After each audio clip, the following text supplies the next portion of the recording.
자, 여러분 안녕. 자, 오늘은 첫 번째 수업인 역사의 의미와 역사 학습의 목적에 대해서 간단하게 언급을 좀 해보도록 합시다.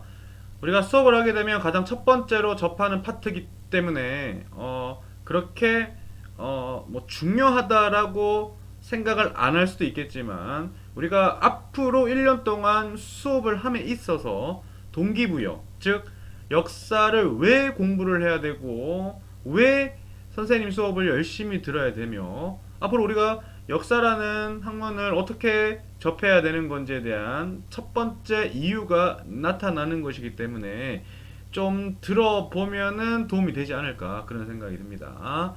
자, 역사의 의미입니다. 역사라는 게 뭐냐? 라고 하면은 여러분 어떻게 생각하세요? 역사의 의미는 뭐냐? 교과서에 보면 두 가지 의미가 있어요. 여기 보시면 사실로서의 역사. 그 다음에 두 번째는 기록으로서의 역사다. 이렇게 이야기를 하고 있습니다. 자, 그래서 밑에 도움글을 보시면 랑케라는 사람은 편견을 갖지 말고 역사적인 사실을 여기에 빗줄을 칩시다. 있는 그대로 서술하라. 라고 주장을 합니다. 그러니까 있는 그대로 역사는 과거에 있었던 사실을 있는 그대로 이야기하는 것이 역사다 라고 말하는 사람이고, E.H. 카라는 사람은 아니다, 있는 그대로 한 게 아니라 역사란 역사가가 과거 사실을 해석하고 평가하여 재구성한 것이다. 여러분들, 재구성이 뭡니까? 새로 만들었다라는 거죠. 그럼 무슨 말이냐? 과거에 있었던 역사적 사실이라는 재료를 가지고 맛있게 쿠킹을 해서 요리로 재탄생했다라는 겁니다. 양파, 뭐 대파, 고춧가루, 마늘, 이런 뭐 돼지고기, 이 재료만을 가지고 요리사가 어떤 생각을 갖고 어떤 가치관을 갖고 어떠한 요리에 대한 뭐 그런 생각을 가지고 요리를 한다면 전혀 다른 요리가 나오겠죠. 요리사마다 맛도 다 다르겠고 이제 그런 얘기입니다. 그래서 역사는 재가공된 것이고 팩트라기보다는 비판에 가깝다. 여기 마지막에 보면은 밑줄을 칩시다. 기록으로서의 역사는 역사가가 의미가 있다고 평가한 역사적 사실들이 서술되므로 주관적인 역사라 할 수 있다 라고 이야기를 하는 겁니다. 그럼 여러분, 제가 지금 수업을 함에 있어서 랑케라는 사람과 이에이치카라는 사람 이야기를 했는데 얼핏 들었을 때는 랑케라는 사람 말보다는 이에이치카라는 사람의 말이 정답이고 랑케라는 사람 말은 틀린 것 같죠. 근데 그게 아니다라는 겁니다. 이거는 뭡니까? 정답이 없다. 그냥 여러 가지 이유가 역사의 의미는 여러 가지가 있는데 그 중에서 대표적인 거 두 개만 갖고 와서 여러분들한테 소개를 하는 겁니다. 선생님, 왜 그럼 두 개만 소개를 하는 걸까요? 왜일까요? 교과서 반 페이지 안에 넣어야 되는데 여러 가지를 넣기에는 너무 방대하니까 가장 역사가들이 봤을 때 가장 학생들이 알면 좋을 것 같은 것만 두 개 골라가지고 넣었다라는 거죠. 이 자체로도 사실은 EH카가 하는 말이랑 같아요. 그래서 이와 관련된 문제가 이렇게 나옵니다. 학습 내용을 확인해 봅시다. 라는 걸 보시면요. 제 얼굴을 잠깐 뺄게요. 여기 보시면 자, 다음 내용이 사실로서의 역사면 사, 기록으로서의 역사면 기라고 씁시다. 이 굉장히 어려운 문제 아닙니다. 그죠? 여기다가 제가 얼굴을 갖다 놓을게요. 자, 어려운 문제가 아닙니다. 봅시다. 2002년 한일 월드컵 때 우리나라는 4강에 진출하였다. 이거는 사일까요? 기일까요? 그렇죠. 팩트죠. 2002년도 한일 월드컵 때 우리나라는 4강에 진출했던 건 팩트입니다. 그죠? 4. 2002년 한일 월드컵 개최는 우리나라가 발전하는데 이바지하였다. 자, 발전하는데 이바지하였다. 요거는 사실일까요? 기록일까요? 이거는 기록입니다. 왜냐면 한해 월드컵 개최가 우리나라 발전과 아무런 상관이 없다라고 보는 사람도 있을 수 있겠죠. 그죠? 우리나라 발전은 우리 국민들이 열심히 살아왔기 때문에 열심히 노동을 하고 열심히 사회생활을 했고 학생들이 열심히 공부를 해가지고 살았기 때문에 성공을 한 거지 이게 무슨 월드컵 때문이냐 라고 사람들 의견이 분분할 수 있어요. 그죠? 그렇기 때문에 이건 기록이고요. 자, 세 번째, 우리나라의 광복은 우리 민족이 벌여온 독립투쟁의 결실이다. 요것도 기록입니다. 왜요? 광복의 이유가 하나만 있는 거 아니죠. 여러 가지가 있습니다. 어떤 사람 이런 말하는 사람도 있어요. 선생님, 우리나라의 광복은요 미국 때문 아니에요? 원폭 터트려가지고 우리가 독립한 거 아닙니까? 사실 그것도 이유가 될 수가 있죠. 그렇기 때문에 이거는 사실이라기보다는 기록에 가깝고요. 1945년 8월 15일 일제가 항복하면서 우리나라는 광복을 맞이하였다. 요거는 사실이죠. 그죠? 팩트에 가깝습니다. 자, 그래서 이런 문제를 한번 풀어봤도록 했고요. 여러분들, 그럼 제가 문제 하나 내볼게요. 마음속으로 맞춰보시기 바랍니다. 문제가 어렵지 않아요. 자, 첫 번째 문제. 1985년도 10월 14일에 김기현이 태어났다. 요거는 사실일까요? 기록일까요? 사실이겠죠. 자, 두 번째. 2010년 8월 20일에 김정우가 태어났는데 그의 아버지였던 김기현이 매우 너무너무 기뻤다. 요거는 기록입니다. 왜요? 안 기뻤을 수도 있잖아요. 그러니까 요걸 가지고 여러분들 사실이냐 기록이냐를 문장을 통해서 여러분들이 구분할 수 있는 능력이 있냐 없냐, 요건 굉장히 쉬운 문제죠. 그래서 여러분들 한번 알아두시면 좋겠고요. 자, 두 번째는 요겁니다.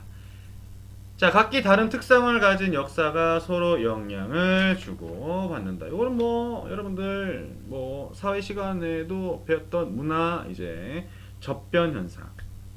네, 영향을 받아요. 중간에 보시면 지구상의 언어, 문자, 복장, 음식, 풍속 등이 서로 다른 형태로 존재하는 것은 이 때문이다. 이것들이 오랜 세월 동안 얽히고 설키면서 다른 나라와 구별되는 역사가 만들어진다. 그러나 역사의 특성은 시대가 바뀜에 따라 변하고 새로 덧붙여지기도 하면서 우리나라는 다른 나라와 서로 영향을 주고받으면서 어떻게 독특한 역사를 만들어 갔는가를 파악하는 것이 중요하다. 자, 대표적인 예가 메모장에 잠깐 적어 보겠습니다. 여기에 관련된 예는요.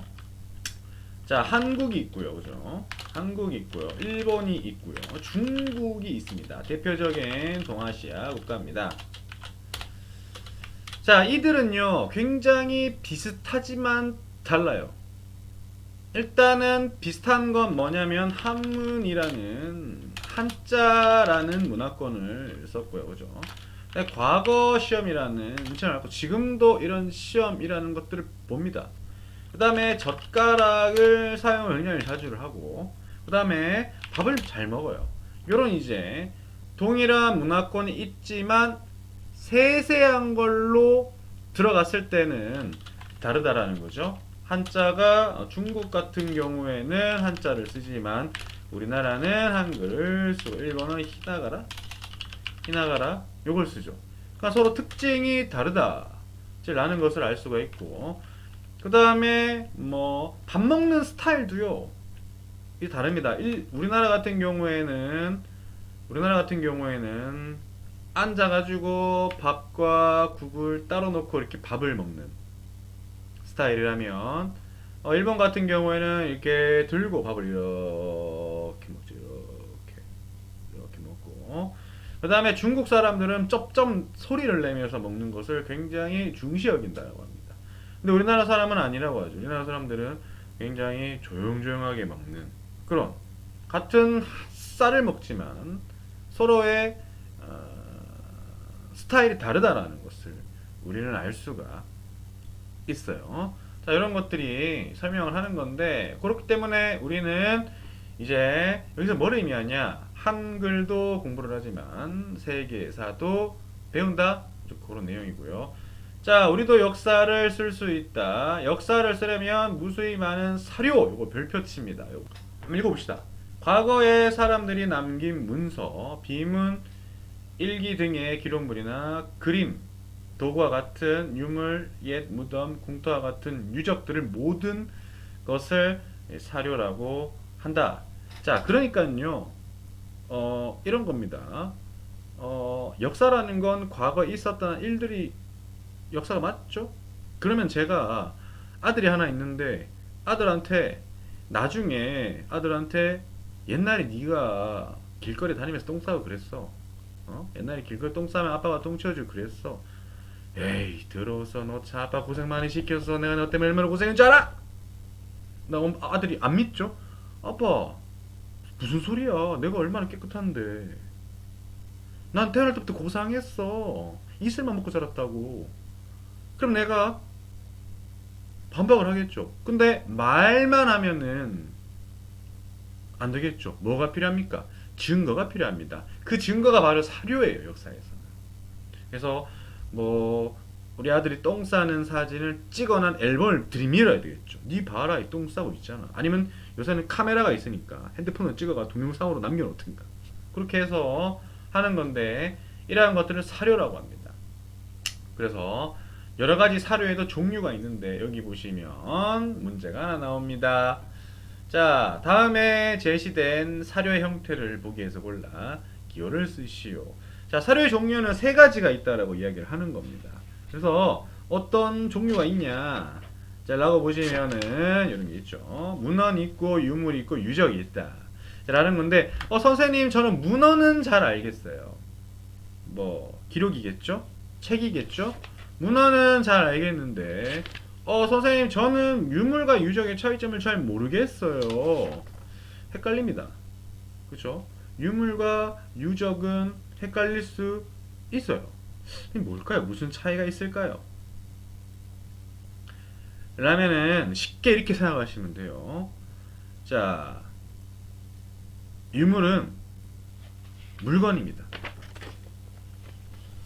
유물은 물건이고요. 유적은 큰 어떠한 하나의 뭐 장소라든가 커다란 성이라든가 어떠한 뭐 옛날에 뭐 절이 있었지만 없었던 뭐 빈 거라든가 이런 것들을 이제 유적이라고 하는 겁니다. 그러면은 이렇게 생각하셔도 되죠. 큰 거, 사람이 들 수 없는 어떤 이동이 불가능한 엄청 큰 건 유적이라고 생각하셔도 되고, 사람이 만질 수 있는 것들, 들 수 있는 것들, 이거는 유물이라고 사실 하셔도 됩니다. 자, 그래서 문제를 보시면, 자, 석굴암 여러분도 옮길 수 있어요? 안 되죠. 그죠? 엄청 크죠. 요거 유적. 고려청자 유물. 수원화성 유적. 삼국유사 유물이기도 한데 요거는 책이죠. 그러니까 문헌. 그다음에 반달돌칼 유물. 조선왕조실록 문헌. 이렇게 하는 건데 사실은 다 유물 안에 포함될 수도 있어요. 그죠? 그러니까 이런 것들은 여러분들이 편의상 기록하기 위해서 아니면 수업 시간에 선생님이 얘들아 다음 유물을 가지고 오너라 라고 다음 유적은 뭘까 다음 문헌을 갖고 오너라 읽어오거라 했을 때 여러분들이 바르게 쉽게 여러분들이 이해를 돕기 위해서 구분한 거지 이게 100% 딱 맞아떨어지는 거는 아니다 라는 것을 알아두시면 되겠습니다. 자, 그래서 이 교과서에 있는 이제 사료까지 이제 설명을 했었는데 여기서 중요한 건 뭐다? 우리도 역사를 쓸 수가 있다. 그래서 어떻게 역사를 쓸 수 있냐? 자, 과거에 이 사료를 갖고 와서 그것을 이제 해독하고 쉽게 풀어서 역사를 쓸 수 있다. 대표적인 게 일기장이나 앨범이나 뭐 장난감이라든가 아니면 예를 들어 뭐 요새 1인 크리에이티브 많죠. 그래서 뭐 유튜브를 촬영한다라든가 이런 기록들이 하나의 여러분들이 역사를 하는 행위다 라고 보시면 됩니다. 제가 지금 이거 촬영하는 거조차도 코로나가 저에게 준 하나의 의무 여러분들에게 제시를 하고 그건 저에게 하나의 이제 기록이 되겠죠. 그렇죠? 잘하든 못하든 뭐 그런 건 중요하지 않죠. 자, 넘어갑니다. 자, 이제 우리는 어디로 넘어가면 다음 페이지 넘어갑니다. 자, 역사 의식을 기르다. 역사 학습의 목적. 자, 역사의 목적. 사실 이게 중요합니다. Very important. 여기 나와 있죠. 사람은 과거의 사례를 참고하여 사고와 판단의 근거로 삼을 뿐 아니라 그것이 다른 사안과 어떻게 관련 있는 것을 따져본다. 이것이 역사의식이다. 이렇게 표현하면 어려워요. 인간은 여러분들 시험 기간이에요. 시험 기간인데 우리는 뭘 해야 될까요? 이제 공부를 해야 됩니다. 그래서 시험을 잘 봐야 돼요. 잘 봐야 되죠? 이 짓거리를 왜 해야 되는 겁니까? 이걸 하기 위해서 우리의 피와 땀과 눈물과 뭐 돈, 학원비 뭐 등등등등등 많은 것들을 소비해야 되는 거잖아요. 근데 이거 왜 하는 걸까요? 이거를.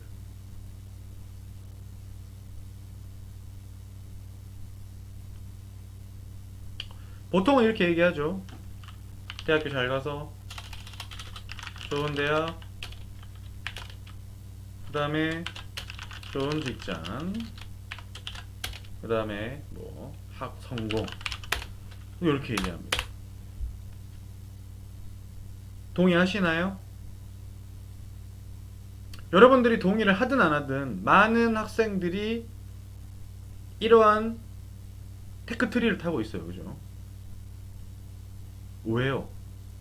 그동안 대한민국에서 많은 엘리트들, 많은 잘 나가는 사람들이 이러한 방법을 통해서 좋은 직장을 얻었고 성공을 했기 때문입니다. 그걸 누가 아냐면 여러분들 부모님들이 알고, 여러분들 할머니 할아버지들이 알고, 여러분들 가르치는 교사인 제가 알고, 여러분들도 간접적으로 들어서 알아요. 그렇기 때문에 시험 기간이다, 아 나 정말 오늘 게임하고 싶은데 PC방 가고 싶은데 못 가고 앉아가지고 공부를 하는 겁니다. 근데 그 판단이 뭐냐? 바로 역사의식이라는 거예요, 여러분. 그 판단이. 그래서 여기 보시면 나오죠.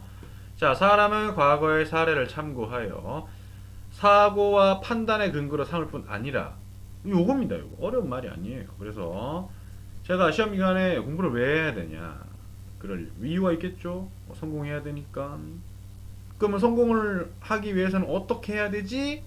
라고 알아봤더니 대한민국의 수많은 사람들은 학교에서 공부를 열심히 해가지고 좋은 대학교를 가서 좋은 직장을 얻어가지고 돈을 많이 벌어가지고 그걸 성공이라고 하더라. 그래서 우리도 그렇게 해야 되겠다 라고 한다라는 거죠. 네, 뭐 그런 겁니다. 그래서 올바른 역사의식을 갖춘 사람은 옛사람의 경험과 지식에서 많은 지혜와 교훈을 얻기 때문에 매사에 실수가 적고 올바른 선택을 한다. 그런 내용입니다. 자, 두 번째. 자, 역사를 통해 교훈을 얻다. 요거는 하나만한 얘기예요. 읽어보세요. 현재를 바르게 이해할 수 있다. 반성하는 태도를 가질 수 있다.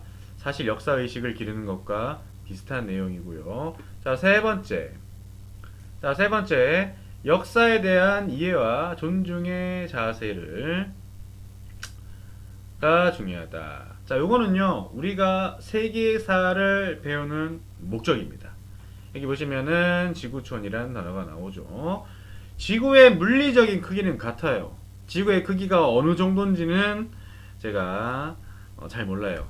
뭐 네이버 검색하면 나오겠지만 굳이 그걸 검색하고 싶진 않지만, 1000년 전이든 지금이든 1000년 후든 지구의 크기는 같아요. 다만 우리가 느끼는 지구의 크기는, 우리가 느끼는 feeling, 우리가 느끼는 지구의 크기는 어때요? 굉장히 작아요. 왜요? 만약에 우리가 요새 유행하는 코로나 바이러스, 이게 조선시대 때 생겨났다면은 이탈리아에, 스페인에 멀리까지 퍼졌을까요? 그렇지 않았겠죠. 이거는 지구가 작아져서 그런 거예요. 그럼 우리가 세계화 시대를 살아가면서 어떠한 태도를 가져야 할까? 걔네들을 인정하고 존중해야 된다. 근데 어떻게 해서 존중할 수가 있느냐? 걔네들을 알아야 되겠죠. 그러면 가장 먼저 알기 위해서 우리가 가장 먼저 접근할 수 있는 게 뭐냐? 라고 했을 때 그 나라의 역사라는 거죠. 그래야 우리가 그 나라를 제대로 이해할 수가 있다.